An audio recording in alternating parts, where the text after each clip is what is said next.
మొన్న India today survey తర్వాతన ఇప్పుడు వైసీపీ వాళ్ళు రోజు కొత్త కొత్త సర్వేలను ప్రొజెక్ట్ చేసుకుంటూ వస్తున్నారు. తాజాగా డెక్కన్ 24/7 వాళ్ళ సర్వే ప్రకారం వైఎస్ఆర్ కాంగ్రెస్ పార్టీ 127 స్థానాలు 18 పార్లమెంట్ స్థానాలు గెలుచుకుంటుందని, అట్లాగే తెలుగుదేశం పార్టీ 48, జనసేన తెలుగుదేశం కలిపి 48 అసెంబ్లీ స్థానాలు 7 పార్లమెంటు స్థానాలు గెలుచుకుంటాయి అన్నటువంటి సర్వే. నిన్న ఇండియా టీవీ చూసాం. 15 ఎంపీలు వైసీపీ, మిగతాది తెలుగుదేశం పార్టీ అన్నటువంటిది వాళ్ళు ఇచ్చినటువంటి సర్వే.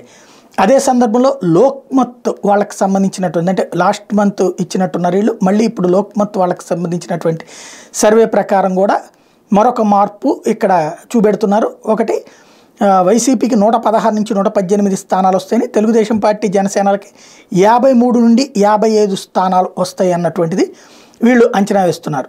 ఇది అంటే ఇప్పుడు తెలుగుదేశం గెలుస్తుందని ఇచ్చినటువంటి పైనీర్ సర్వే, ఇండియా టుడే సర్వేని వాళ్ళు హైలైట్ చేసుకుంటుంటే, వీళ్ళకి అనుకూలంగా ఉన్నటువంటి సర్వేని హైలైట్ చేసుకుంటున్నారు.